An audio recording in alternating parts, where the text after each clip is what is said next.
there, some mirror pie, so celery, carrot and onion. Just dicing up. This is just a basis for any sort of, meat dishes, any braising sort of dishes, You want to have some nice strong vegetables here to start off with. So the kangaroo is There's very little fat on it. Extremely high in protein. And yeah, just definitely got a nice, strong gamey flavour. And it also depends on where it comes from as well. The harsher the environment is, I tend to find personally that the harsher the environment is, the stronger the flavour of the meat. So it's starting to celery starting to become translucent. And it's starting to get a little bit of colour now. And now it's probably good to put our meat in.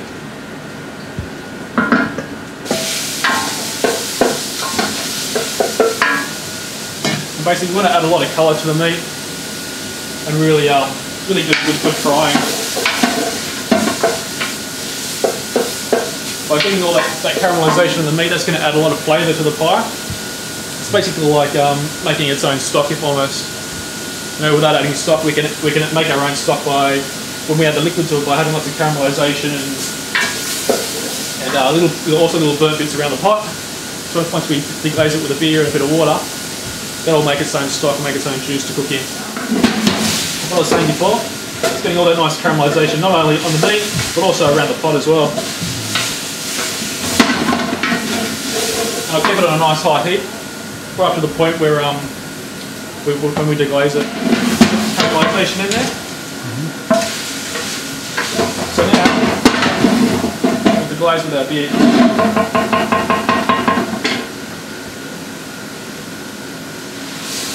Put that in there. And that was about 700 ml of beer. In there, that was, say, half a white onion, 1 carrot, 2 stalks of celery.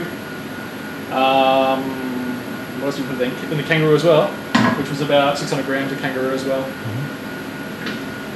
Kangaroo rump, that is. So we're going to reduce it now for about, about an hour and a half. Let all that meat break down.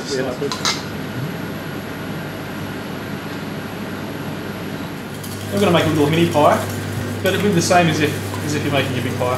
Exact same process. What we have to do, so as if you're using a large tin, we do the same sort of thing. We use a little bit of oil and grease it. Now, inside, on the base of the pie, you're going to use I guess it's really up to you what sort of pastry you want to use, but I'm using a short crust pastry.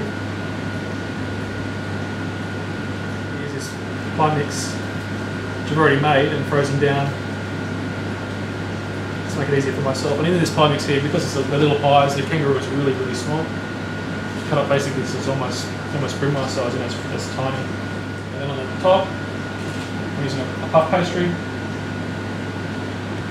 I'll brush with a bit of egg wash. Seal them up.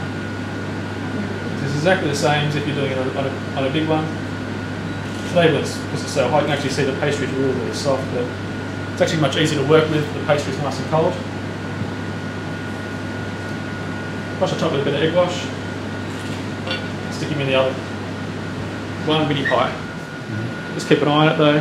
Just wait for the pastry to be nice and crisp on top, and nice and sealed around the edges, and just pop him out and eat him straight away.